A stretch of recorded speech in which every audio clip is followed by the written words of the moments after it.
আপনি কোন স্বৈর শাসককে আপনি যদি ক্ষমতাচ্যুত করতে চান তাহলে একটা বৈধ প্রক্রিয়ার মাধ্যমে ক্ষমতাচ্যুতের একমাত্র মাধ্যম হচ্ছে নির্বাচন। কিন্তু শেখ হাসিনা গত 15 বছরের নির্বাচনটাকে ওই ওই যে নির্বাসনে পাঠিয়ে দিয়েছে। তাহলে কি আপনি বলবেন যে তাহলে কি কোনো স্বৈর শাসককে ক্ষমতাচ্যুত করা যাবে না? সাইবুল সাগর যাবে। আপনার থার্ড ওয়ার্ল্ড কান্ট্রিতে যারা স্বৈর শাসক, ইলেকশন ছাড়া নির্বাচন ছাড়াও কিন্তু ক্ষমতার পরিবর্তন হয়। আরো 3টি পদ্ধতি আছে, আপনার মাধ্যমে আমি একটু জনগণকে অবহিত করতে চাচ্ছি। মেজর জেনারেল ফজলুর রহমানকে আপনি বলছিলেন যে প্রতিবেশী তো চেঞ্জ করা যায় না। সাইফুল সাগর, প্রতিবেশীকে চেঞ্জ করা যায় না এটা সত্য, কিন্তু প্রতিবেশীকে বয়কট করা যায়। আপনি প্রতিবেশীকে চেঞ্জ করতে পারেন না, কিন্তু প্রতিবেশীর ব্যবহারের কারণে আপনি তাকে বয়কট করতে পারেন। আমাদের যে আমাদের যে একজন সাহিত্যিক ছিলেন মীর মোশাররফ হোসেন, ওনার কিন্তু একটা লেখা আছে বিষাদ সিন্ধু। সেখানে কিন্তু উনি লিখেছিলেন যে স্বাধীনতা অর্জনের থেকে স্বাধীনতা রক্ষা করা কঠিন। আমরা 1971 সালে আমরা স্বাধীনতা অর্জন করেছি, কিন্তু আমরা কি এখন আক্ষরিক অর্থে কি আমরা স্বাধীনতা রক্ষা করতে পারছি? আমরা স্বাধীনতা রক্ষা করতে পারছি না। কেন পারছি না? আপনি আপনি জেনারেল ফজলুর রহমানকে আপনি প্রশ্ন করলেন যে আমাদের বাংলাদেশি যে নির্বাচন এবং গণতন্ত্রের ব্যাপারে কি ভারতের হস্তক্ষেপ কতটুকু। আমি আপনার চ্যানেলও আমি আমি বলেছি এবং অন্যান্য চ্যানেলও কিন্তু আমি বলেছি যে ওই যে বাংলাদেশের গণতন্ত্র নির্বাচন, বাংলাদেশের আইনের শাসন প্রতিষ্ঠার ক্ষেত্রে আপনি যদি আপনি যদি আপনি যদি ক্যালকুলেশন করেন, গাণিতিক ফর্মুলায় ক্যালকুলেশন করেন, 100তে যদি মার্কিং করেন, তাহলে ভারতের হস্তক্ষেপ বা ভারতের পয়েন্ট হচ্ছে 1, বাকি 99% হলো আমাদের।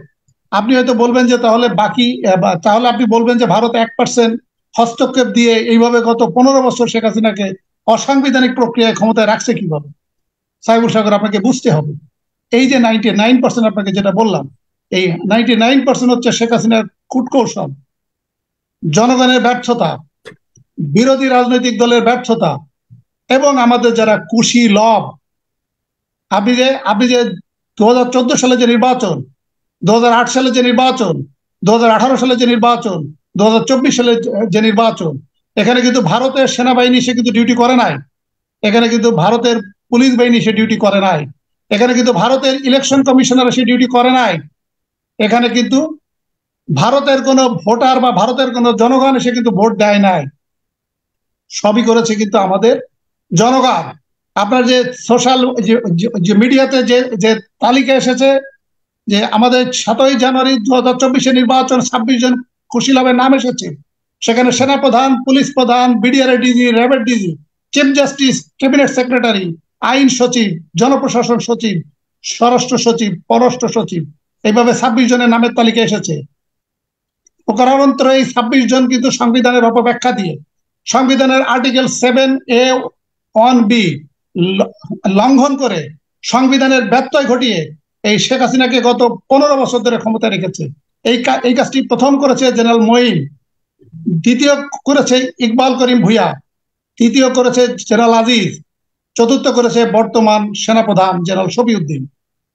আপনি আপনি দেখেন যদি আপনি কোন স্বৈর শাসককে আপনি যদি ক্ষমতাচ্যুত করতে চান তাহলে একটা বৈধ প্রক্রিয়ার মাধ্যমে ক্ষমতাচ্যুতের একমাত্র মাধ্যম হচ্ছে নির্বাচন। কিন্তু শেখ হাসিনা গত 15 বছরের নির্বাচনটাকে ওই যে নির্বাসনে পাঠিয়ে দিয়েছে। তাহলে কি আপনি বলবেন যে তাহলে কি কোনো স্বৈর শাসককে ক্ষমতাচ্যুত করা যাবে না? সাইবুল সাগর যাবে। আপনার থার্ড ওয়ার্ল্ড কান্ট্রিতে যারা স্বৈর শাসক, ইলেকশন ছাড়া নির্বাচন ছাড়াও কিন্তু ক্ষমতার পরিবর্তন হয়। আরো 3টি পদ্ধতি আছে, আপনার মাধ্যমে আমি একটু জনগণকে অবহিত করতে চাচ্ছি। আরো 3টি পদ্ধতি আছে। একটি হচ্ছে সেনা অভ্যুত্থান, একটি হচ্ছে জুডিশিয়াল অভ্যুত্থান, 3 নম্বর হচ্ছে রাজনৈতিক নেতৃত্বে গণ অভ্যুত্থান। কিন্তু এই 3টি বিষয় কিন্তু শেখ হাসিনা গত 15 বছরে ভারতের সহায়তায় এটাকেও কিন্তু একেবারে ধ্বংস করে ফেলেছে।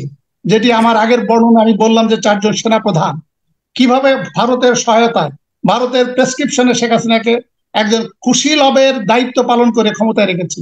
আপনি দেখেন 4 জন চিফ জাস্টিস এস.কে সিনহা, উনি শেষের দিকে এসে উনার আচরণের কারণে হয়তো আমরা তাকে সহানুভূতি প্রকাশ করি, কিন্তু উনিও কিন্তু একটু দুষ্টু।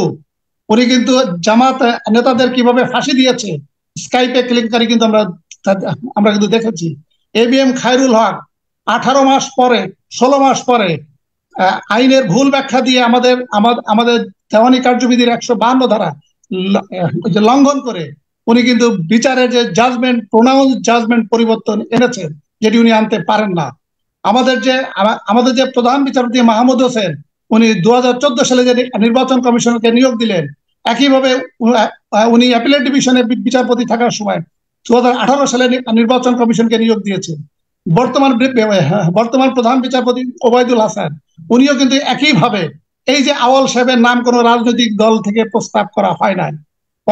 উনি কোন আইনে, কোন ক্ষমতা বলে, কোন কর্তৃত্ব বলে, কোন সংবিধানের আলোকে আওয়াল সাহেবের নাম প্রস্তাব করেছে এটি আমার জানা না। এই যে দেখেন 4 জন আওয়াল সাহেবের নাম প্রস্তাব হয়েছিল, সেটা ডাক্তার জাফরুল্লাহ চৌধুরীর নাম বলা হয়েছিল। আওয়াল সাহেবের নাম প্রস্তাব করেছিলেন ডাক্তার জাফরুল্লাহ, কিন্তু ডাক্তার জাফরুল্লাহ কোনো রাজনৈতিক দলকে রিপ্রেজেন্ট করে না। ওখানে আইন যেটা করেছিল এই বর্তমান সরকার, আইন করেছিল নির্বাচন কমিশনার নিয়োগ বিধিমালা 2022। ওই আইনে বলা হয়েছিল যে কোন ইলেকশন কমিশনারে নিয়োগ পেতে গেলে রাজনৈতিক দল থেকে নামের প্রস্তাব আসতে হবে। আওয়াল সাহেবের নাম কেউ ওই প্রস্তাব করে নাই। তাহলে আপনি ডাক্তার জাফরুল্লাহর প্রস্তাবে আপনি তাকে নিয়োগ দিলেন প্রধান বিচারপতি ওবায়দুল হাসান। আপনি কোন ক্ষমতা বলে, কোন কর্তৃত্ব বলে, কোন আইনের বলে, কোন সংবিধানের বলে কাজটি করেছেন? তাহলে আপনার জুডিশিয়াল অভ্যুত্থান সম্ভব না, সেনা অভ্যুত্থান সম্ভব না। তাহলে কি থাকে? বিরোধী রাজনৈতিক দল বিএনপির নেতৃত্বে যে 63টা দল, ভার্চুয়ালি তাদের অনেক সমস্যা থাকতে পারে, তাদেরকে গুম করা হচ্ছে, খুন করা হচ্ছে, আয়নাঘরে নেওয়া হচ্ছে, রাজনৈতিক নেতাকে ইন্ডিয়ায় নিয়ে পাচার করা হচ্ছে। এটি আছে আভ্যন্তরীণ সমস্যা, কিন্তু বাস্তবতা হচ্ছে আমরা জনগণ দেখেছি গত 15 বছর ধরে আপনি নেতৃত্ব দিয়ে আপনি এই সরকারকে অভ্যুত্থানের মাধ্যমে ক্ষমতাচ্যুত করতে পারেন নাই। তার মানে যে 4টি যে পদ্ধতি বললাম, 4টি পদ্ধতি শেখ হাসিনা ভারতের প্রেসক্রিপশনে, ভারতের সহায়তায় এই প্রত্যেকটা 4টা পদ্ধতি ধ্বংস করে ফেলেছে। এই কারণে আমি জেনারেল ফজলুর রহমানের সাথে আমি একাত্মতা প্রকাশ করলাম। উনি যেটা বলেছেন, ভবিষ্যতের জনগণ দেশ পরিচালনা করবে এবং দেশ পরিচালনার দায়িত্ব নিবে। আপনি দেখেন যে এই যে বাংলাদেশ ব্যাংকের সাংবাদিকদের ঢুকতে নিষেধাজ্ঞা দেওয়া হচ্ছে কেন? এখন শেখ হাসিনা ক্ষমতাচ্যুত হওয়ার পঞ্চম মাধ্যম হলো অর্থনীতি। বাংলাদেশ ব্যাংকে যে রিজার্ভ, বাংলাদেশ ব্যাংক স্বীকার করেছে এখন তাদের 14.7 বিলিয়ন ডলার আছে। যদিও তারা গত 15 দিন থেকে 1 মাস ধরে এটা তারা বলে আসছিল 20 বিলিয়ন ডলারের মতন আছে। IMF এর চাপাচাপিতে তারা স্বীকার করেছে যে 14.7 বিলিয়ন ডলার। যদিও আপনি আকুর পেমেন্ট এবং বিভিন্ন পেমেন্ট যদি বাদ দেন, এটি আক্ষরিক অর্থে 10 বিলিয়ন ডলারের নিচে চলে আসবে। এবং এটি যদি এইভাবে কন্টিনিউ করে আগামী 8 থেকে 10 মাসের ভিতরে রিজার্ভ হয়ে যাবে শূন্য। এটা হয়ে যাবে শ্রীলঙ্কা, এটি হয়ে যাবে পাকিস্তান। যে জিনিস আপনি 5 টাকায় কিনছেন সেটা হবে 25 টাকা, যে জিনিস আপনি কিনছেন 500 টাকা সেটা হয়ে যাবে 2500 টাকা। এই অভ্যুত্থানের মাধ্যমে জেনারেল ফজলুর রহমান যেটা বললেন, আমি ওনার সাথে একাত্মতা প্রকাশ করছি। আপনি বিরোধী রাজনৈতিক দল না থাকলেও স্বৈরশাসক ক্ষমতাচ্যুত হতে পারে। আমরা বাংলাদেশেও কিন্তু আমরা দেখেছি রাজনৈতিক দলের নেতৃত্ব ছাড়াও কিন্তু ক্ষমতার পরিবর্তন হয়েছে। বিশ্বে অনেক দেশে বিরোধী রাজনৈতিক নেতৃত্ব ছাড়াও কিন্তু জনগণের আন্দোলনে, জনগণের বিস্ফোরণে কিন্তু ক্ষমতার পরিবর্তন হয়েছে এবং আমরা ওই দিকে যাচ্ছি।